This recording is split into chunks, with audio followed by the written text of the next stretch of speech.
La campagne des législatives est officiellement lancée ce lundi, alors qu'Emmanuel Macron et Jean-Luc Mélenchon sont arrivés en tête en Bretagne. Que nous réserve ce troisième tour dans la région?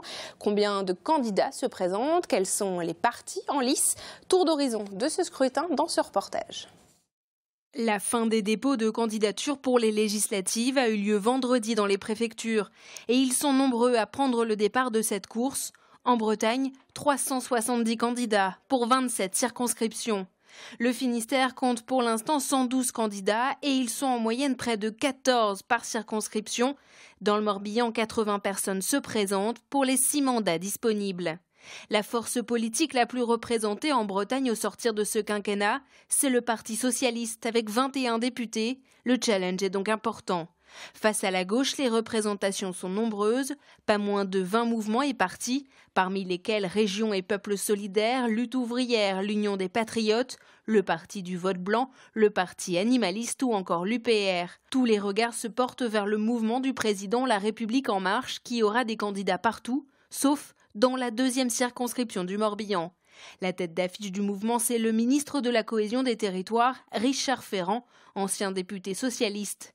La circonscription où il se présente, la 6e, sera pleine d'enjeux. Face à lui, quelques poids lourds locaux, la maire Les Républicains de Châteaulin, Gaëlle Nicolas, ou encore Christian Troadec, chef de file des régionalistes, sans oublier le secrétaire départemental du FN, Patrick Le Fur. Le premier tour aura lieu le 11 juin et pour pouvoir poursuivre l'aventure électorale, les candidats doivent recueillir 12,5% des suffrages. Le jeu s'arrête au premier tour si un candidat obtient plus de 50% des suffrages exprimés. Et TBO et TB Sud sont bien évidemment mobilisés pour vous faire vivre ces élections législatives. Toutes les circonscriptions seront présentées dans notre magazine L'Instant T à 19h15 à partir de mardi. Et début juin, vous pourrez découvrir tous les visages des candidats. Et puis, dans l'entre-deux-tours, les futurs députés s'affronteront lors de débats. Autre information politique, l'application de la loi sur le cumul des mandats des parlementaires étendue aux ministres et votée lors du précédent quinquennat commence à prendre effet. Alors si François Hollande avait fait exception pour Jean-Yves Le Drian, à la fois ministre et président de région, Emmanuel Macron ne tolère pas ce cumul. Ce samedi, Jean-Yves Le Drian, ministre des Affaires étrangères, a annoncé que son départ de la présidence de la région Bretagne était proche. Dans quelques jours, je réunirai mes vice-présidents afin de déterminer le calendrier de ma succession, a-t-il indiqué. Dans l'actualité régionale, il y a aussi la fin de l'exploitation de la carrière de Kérousse, près de Quimper, après un demi-siècle d'activité. Le site sera bientôt une grande réserve d'eau potable et un chemin de promenade. Les travaux d'aménagement sont en cours et Camille Pochet nous fait découvrir ce lieu qui sera bientôt immergé sous l'eau. Les derniers vestiges de la carrière de Kérousse sont démontés pièce par pièce. Ici, les exploitants extraient du granulat depuis 50 ans.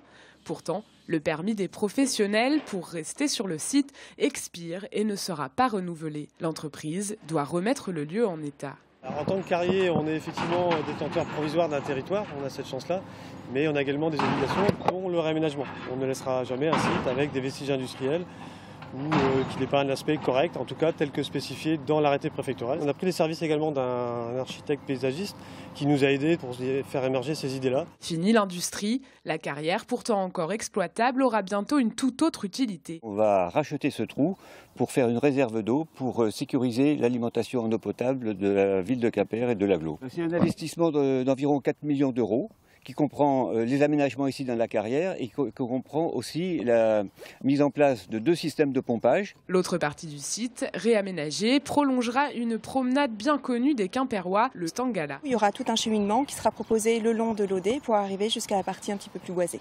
Avec Kérousse, en fait, on va venir complètement renforcer en fait ce site, à la fois en recréant une entité paysagère identique ou une cohérence paysagère avec le site du Stangala et puis une continuité écologique entre les sites. Un espace permettra d'avoir un point de vue en hauteur sur la future réserve d'eau. La carrière mettra quelques mois à se remplir. Le lieu continuera d'être exploité jusqu'à la fin de sa reconversion en 2018. Partons maintenant vers la ria d'Etel dans le Morbihan. La petite île du Noïc, propriété du Conservatoire du Littoral, a été réhabilitée par près de 300 bénévoles. Après avoir trouvé les financements, ils ont reconstruit une habitation sur les anciennes ruines. L'inauguration s'est déroulée ce dimanche et Karine Chevrolier était sur place. C'est une histoire de passionnés, d'amoureux du patrimoine, pour lesquels l'île du Noïc se devait de retrouver son visage d'antan. J'ai toujours eu une passion pour cet îlot. J'ai habité pendant 20 ans face à cet îlot et je le voyais se dégrader. Et j'avoue que quand je faisais mon petit tour sur les sentiers côtiers le dimanche, ça me faisait mal au cœur. Il y a un an, cet îlot rocheux de 400 mètres carrés ressemblait encore à ça. Construite en 1893, cette maison était celle du gardien des parcs ostréicoles. Et une personne l'a bien connue, Berthe Prima. Elle y a passé une partie de son enfance. Je sais où était le lit de mes parents, le mien, l'armoire, la table et puis la cheminée pour faire à manger. Mon père avait fait un petit jardin, on avait des poules et un petit coin de potache, des toilettes au fond du jardin avec une porte et puis on mettait du goémon dessus puis ça faisait du fumier. J'ai hâte d'aller voir l'intérieur.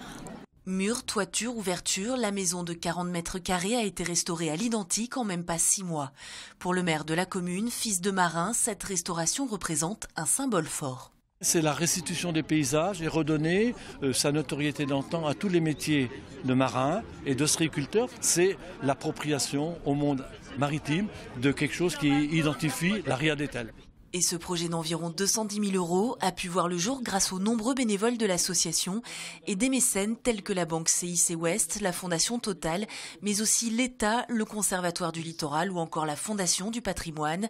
La commune de Plouhinec s'offre aujourd'hui une nouvelle carte postale. Quelle est l'actualité de nos sportifs bretons? Ludovic Jean nous en parle dans le duplex. Et on démarre avec la qualification du Brest-Bretagne handball pour la finale de LFH, Ludovic. Oui, et c'est un bien bel exploit que les Brestoises ont réalisé en allant s'imposer sur le terrain d'ici Paris en demi-finale, battu 23-21 au match aller à la Brest Arena. Le BBH a signé une prestation très convaincante, victoire 31-23 à ici Paris. En finale, elles sont opposées à Metz, champion de France en titre. Le match aller aura lieu à la Brest Arena le mercredi 31 mai. Match retour 3 jours plus tard sur le terrain de Metz. Et autre équipe à avoir validé son billet pour une finale, il s'agit de l'UJAP Quimper en basket. Oui, l'UJAP qualifié pour les playoffs. La finale des playoffs de National 1, c'était samedi soir, salle Michel Gloaguin, devant plus de 2000 supporters. Succès 99-85 face à Rueil. En finale, l'UJAP sera opposé à Souffle-Weiersheim. Match aller samedi à Quimper. Dépêchez-vous de réserver vos billets. En jeu, une place en Pro B. Et ce week-end sportif était également marqué par le championnat de Ligue 2 et Ligue 1. Et malgré le carton 6-2 infligé au Gazélec d'Ajaccio vendredi, le Stade brestois a dit adieu à ses rêves de Ligue 1. Les Brestois terminent finalement à la 5e place. Strasbourg est sacré champion. Amiens, 2e, accède lui aussi à la Ligue 1.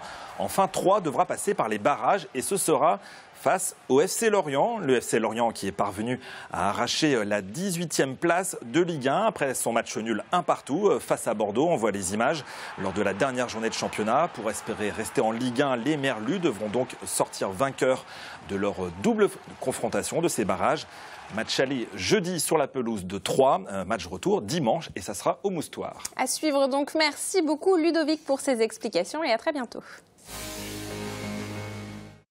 Et voilà un autre sport, celui de la chasse aux dédicaces. Ils étaient près d'1 millier à le pratiquer ce dimanche au 2e salon de la BD de Landerneau. Une trentaine d'auteurs étaient invités et tous se sont prêtés au jeu pour offrir aux lecteurs un beau cadeau, un album dédicacé, comme nous l'explique Pauline Ferco.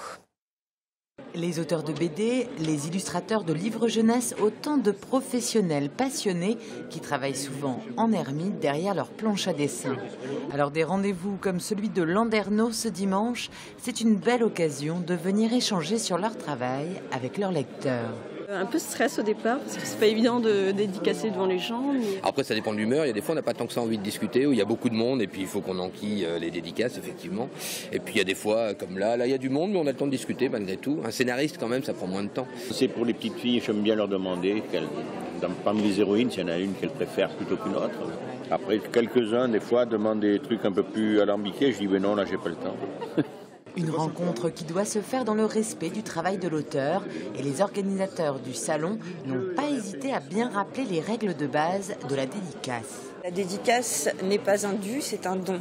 Les auteurs donnent de leur temps, donnent de leur énergie, donnent de leur gentillesse pour venir offrir un cadeau, pour venir offrir un dessin original à la personne qui est en face d'eux. Paris réussi côté ambiance à Landerneau où les visiteurs sont tous repartis comblés par ce cadeau des auteurs.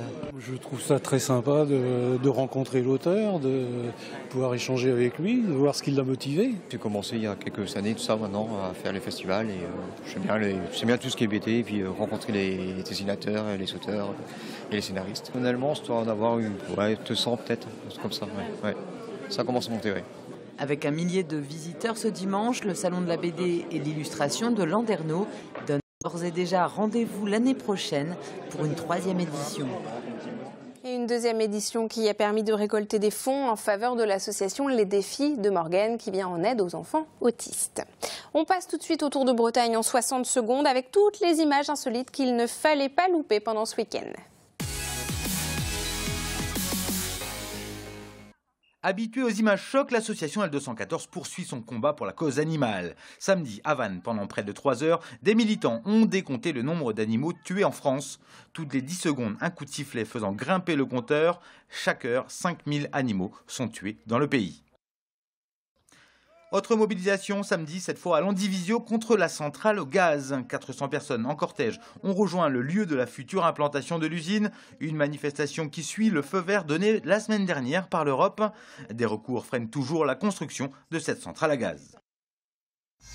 Et enfin, dans le cadre de la fête de la Bretagne, 500 jeunes danseurs de cercle celtique du département ont déambulé dans les rues de la capitale bigoudène dimanche matin. Une manifestation organisée par Varleur. Ambiance festive et rassurante pour l'avenir de la danse bretonne. Le talent n'attend pas le nombre d'années.